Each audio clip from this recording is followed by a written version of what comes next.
We who believe in freedom cannot rest. Now it's my honor to welcome to the stage a person who needs no introduction, a truly powerful woman of the people, the executive director of the Peace and Justice Action League, Ms. Liz Moore.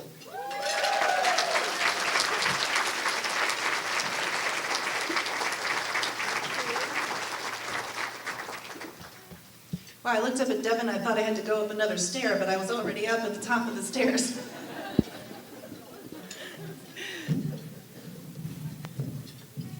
So good afternoon at 12:05, and thank you so much for being here today. I especially want to thank the table hosts, the 30-plus people who brought us together here today.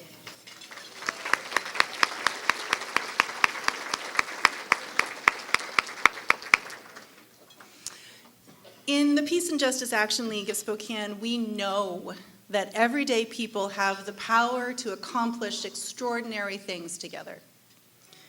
The Peace and Justice Action League is an independent, grassroots, local, bold organization of everyday people building a just and nonviolent world through community organizing and grassroots leadership development for peace, economic justice, racial equity, and human rights. Our theme for 2019 is Rising Up Strong, a culture of love and belonging. All that we do, whether it's mobilizing for demonstrations, turning out at hearings, communications, coalition work, leadership development, all is informed by our goal of creating a sustainable culture of love and belonging in our world, in our country, in our state, even in our county, in our city, and in our organizations. As of this spring, I've been here at PJALS as the director for 10 years, and thank you. And because of those 10 years, plus all my years since I was an intern back in 1991 or something like that, because of all that experience, I know that our PJALS community is a community of love and belonging. I know it because many of you here in this room have shown me that and have told me that repeatedly, over and over.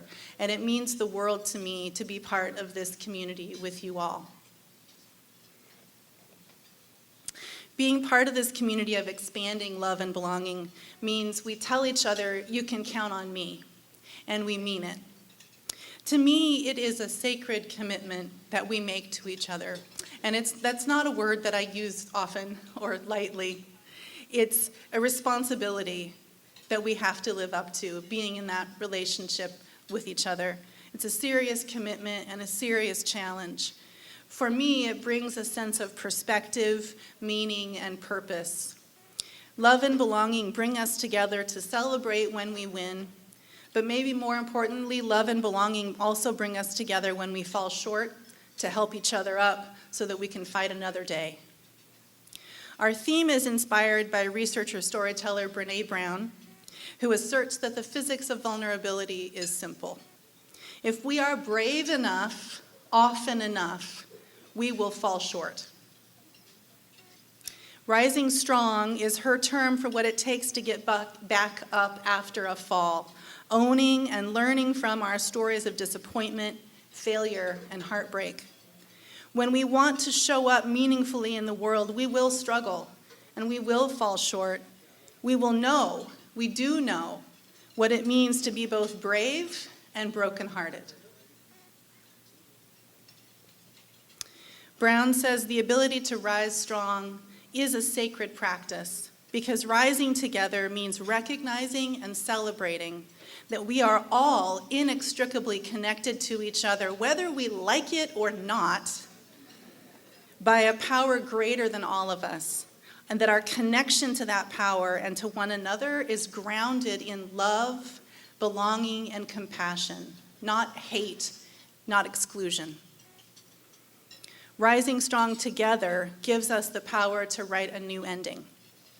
So our organizing is based in recognizing, celebrating, and insisting that we are connected to each other by our shared humanity and by our shared planet.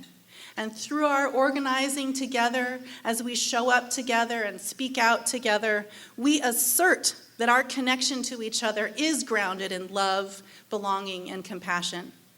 When this loving connection is violated, our outrage and our commitment to protecting each other moves us to risk acting with courage and determination. Our actions together embody the physics of vulnerability, because we know when we're brave enough, often enough, when we take on fights that are not sure things, we don't win every fight. Here's one example of our persistence and resilience. For more than 40 years, our Peace and Justice Action League community has led our region's opposition to U.S. militarism and imperialism. In January 1975, our activists marched from Gonzaga to Fairchild in January with a replica of a B-1 bomber with shark jaws painted on it, labeled "the monster that ate the budget." Yeah, it's great. Maybe we reenact it, but not in January is what I think. Within my 10 years here, we've had some very hard times together as we've witnessed drone strikes, troop deployments, the largest non-nuclear bomb ever dropped, and once again, the largest military budget the world has ever seen. We dig deep and we dare to rise strong against militarism, even more urgent as we see escalations in belligerent warmongering. In order to take on fights that aren't sure things, we have to feel our love for each other, even though it hurts. Even though it calls us to deal with the vulnerability of acknowledging our own specific realities of privilege and our own specific experiences of oppression. There's too much at stake to let that stop us. To quote Chris Hedges, "We don't fight fascists because we think we'll win. We fight fascists because they are fascists."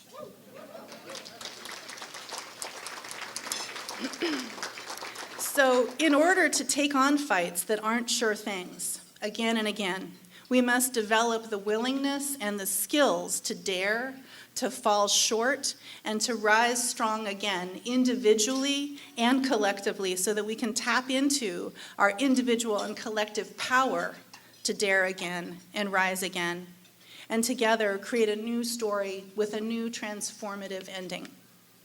This year in our Peace and Justice Action League community, we are rising up strong for a culture of love and belonging, shoulder to shoulder with immigrants, Muslims, and other targeted communities, rejecting white nationalism, rejecting militarism, rejecting war. We are rising to stop a new jail and end mass incarceration and systemic racism in our Spokane County regional criminal justice system. We are rising to empower